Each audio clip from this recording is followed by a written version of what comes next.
Thank you very much.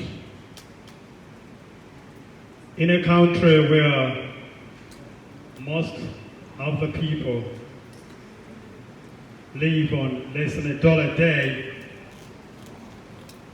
in a country where half of the population are poor and a quarter of the population are severe poverty, in a country where over 85% of the farmers are subsistence farmers, but about 50% of the children under the age of 5 are nutritionally stunted. We demonstrate a holistic approach to agriculture using local available resources, growing food to reverse such predicaments and provide quality of life to the people living in that country. We grow over 200 foods on our farm, feed our family, our members of staff, people who come for education visits, people who come for trainings, as well as the community around us, using locally available resources without fertilizer, without synthetic chemicals, because scientific proven research shows that the amount of urine a single person loses per year is equivalent to the amount of fertilizer that you can use to grow food and feed one person for the whole year. Standing in front of you today, looking at 200 people in this room, talking about how to end hunger in the rural areas is like looking at 200 bags of fertilizer in a warehouse, so anxious on how to produce food and feed people in the world. This food crisis in Malawi is an issue very close to my heart. And there's no story in life that I can tell and share that doesn't concern food. A practical example is the hell through my life went. I was born in severe poverty and I grew up in severe poverty. Growing up in a family of 12, it was really challenging for my parents to provide us as children all the necessities that we needed. It was really hard for my parents to send me to school. I even failed to continue with my tertiary education because my parents could not manage to pay for my school fees.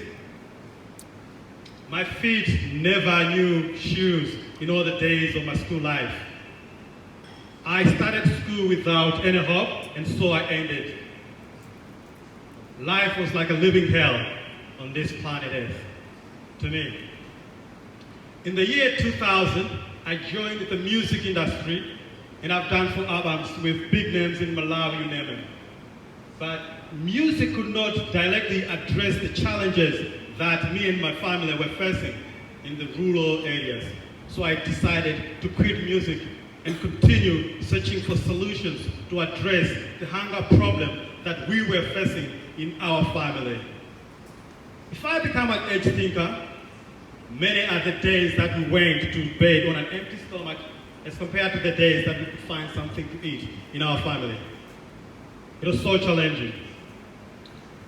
Up until in 2008 when I discovered permaculture, a sustainable way of farming using local available resources. I went back home and transformed my parents' yard into paradise. You know what happened? The whole village became against me. They called me all sorts of names. Some called me a witch. Some called me I belong to satanic. And some even say I'm never gonna get married. But tell you what, I've got a very beautiful wife on this planet, more than all the women in this house.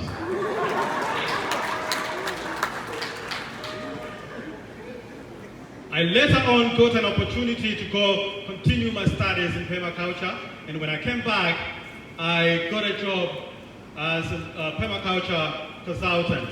I worked for 7 years, but my heart was still with the poor in the villages. So I decided to surrender my resignation, stop job, and go live in the village, live with the poor people in the villages, build their capacity, and help them address the challenges that they face. This is how Permaculture Paradise Institute was born.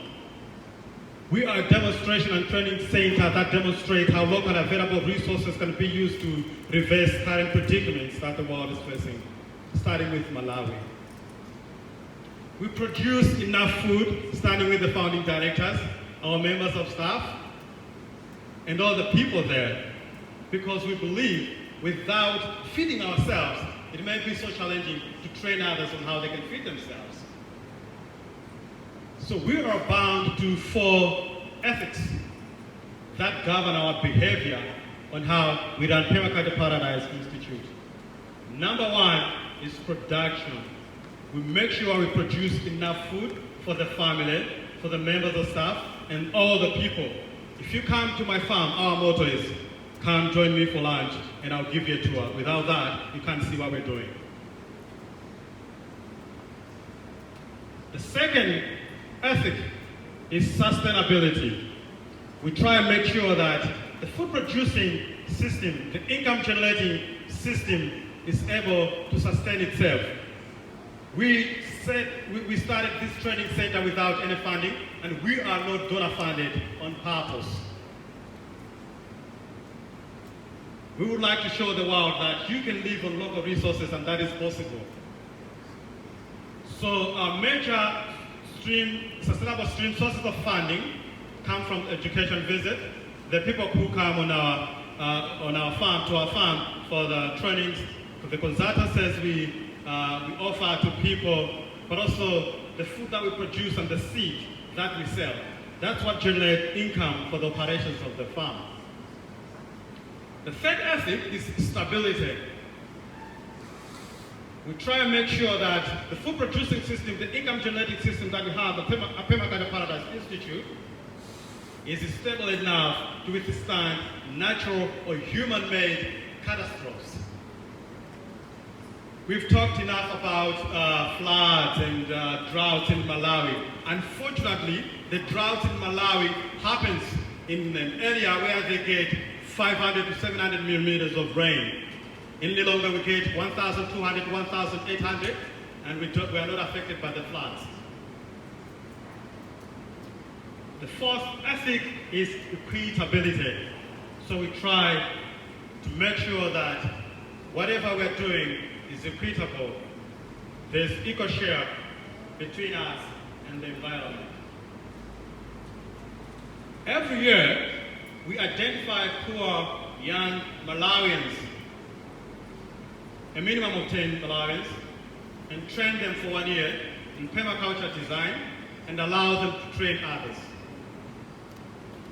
We've got 15 people working at full-time staff on site, and we provide them with all the food necessities they require every day from the farm that we have. We have truly demonstrated that it is possible to end hunger in Malawi, poverty, unemployment, create resilient systems, climate resilient systems, using locally available resources, of which we wish the government could amplify from where we've stopped. And our vision for the rural world is, especially Malawi, is for all Malawian rural areas have the capacity, ability to produce their own food, generate their own income at the household level and beyond. Your Excellencies, ladies and gentlemen, I would like you to join me, sing this song, and if you don't mind, you stand up.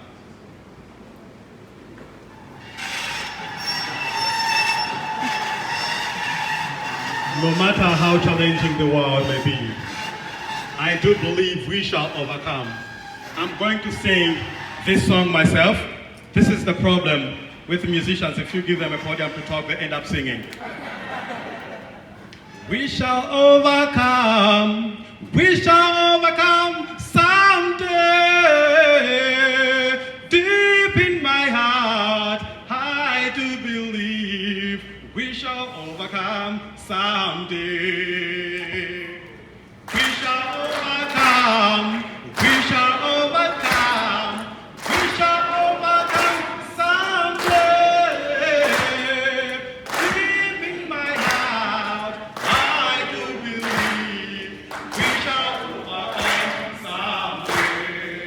I want to hear from you. We shall overcome. We shall overcome.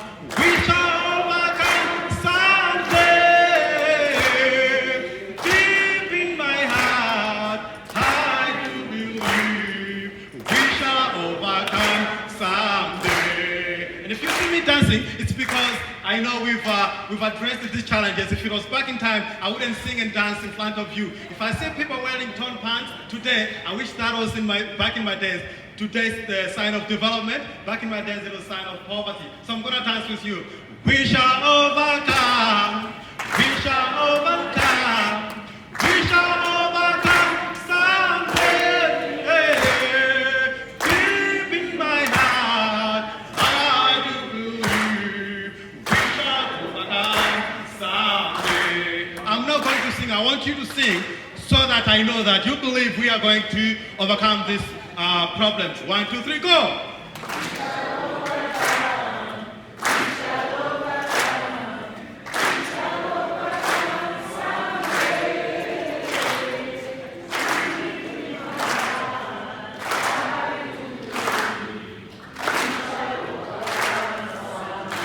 We shall overcome. Thank you very much. Thank you very much. Thank you now.